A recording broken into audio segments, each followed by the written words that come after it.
Hello everyone, welcome back to my YouTube channel and Facebook page RT Kitchen with Blog.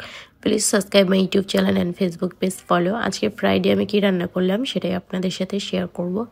এখানে আমি সব ধরনের মশলা ভালো করে কষিয়ে নিলাম খিচুড়ির জন্য। তো এখানে আমি চাল ডাল ধুয়ে পানি ঝরিয়ে খিচুড়ির জন্য আমি মশলার মধ্যে দিয়ে ভালো করে কষিয়ে নিচ্ছি। চালগুলো আমি একদম ভাজা ভাজা টাইপের করে কষিয়ে নেব। এখন আমি এখানে পরিমাপ মতো গরম পানি দিয়ে ভালো করে নেড়েচেড়ে বসিয়ে দিচ্ছি। আমার প্রচুর পরিমাণ জ্বর ঠান্ডা, এই কারণে আমার ভয়েসে একটু সমস্যা হচ্ছে, ভয়েসটা ক্লিয়ার না। তো এই তো দেখতে পাচ্ছেন খিচুড়ির পানি বলক এসে পড়েছে। তো এই পাশে আমি এখানে ডিম ভেজে নিচ্ছি। তো আমি এখানে ডিম ভুনা করব। এটা হাঁসের ডিম, আমি সুন্দর করে ভেজে নিলাম নেড়েচেড়ে সামান্য হলুদ লবণ দিয়ে। তো ডিমগুলো উঠিয়ে আমি এখানে পেঁয়াজগুলো ভেজে নিচ্ছি, যেহেতু আমি পেঁয়াজ দিয়ে ভুনা করব। তো এই পাশে খিচুড়িটা দেখেন পানিটা বেশ অনেকখানি শুকিয়ে গেছে। এখানে সব ধরনের মশলা দিয়ে দিলাম।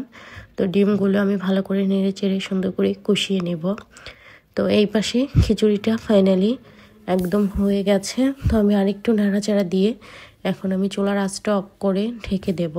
ঠান্ডার কারণে ভয়েস দিতে খুবই প্রবলেম হচ্ছে। আমার ভিডিওটি ভালো লাগলে অবশ্যই আরটি কিচেন উইথ ব্লগ আমার ইউটিউব চ্যানেল সাবস্ক্রাইব করবেন, ফেসবুক পেজ ফলো দিবেন, লাইক কমেন্ট শেয়ার করে পাশে থাকবেন। আপনাদের একটি কমেন্ট এবং একটি শেয়ার আমাকে নতুন নতুন ভিডিও বানাতে উৎসাহ করে। এপাশে আমার ডিমগুলো ভুনা করা হয়ে গেছে, তার সাথে এখানে আমি বেগুনগুলো ভেজে নিলাম। বেগুনগুলো ভেজে আমি এক সাইড করে তেলগুলো ঝরিয়ে নিয়েছি।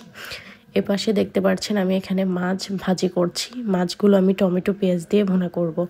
তো মাছের জন্য এখানে পেঁয়াজগুলো ভেজে নিচ্ছি এবং আমি এখানে সব ধরনের মশলা দিয়ে টমেটো দিয়ে ভুনা করে নিলাম মাছগুলো। এই তো ফাইনালি আমার রান্নাবান্না শেষ। ভালো লাগলে অবশ্যই লাইক কমেন্ট শেয়ার করবেন।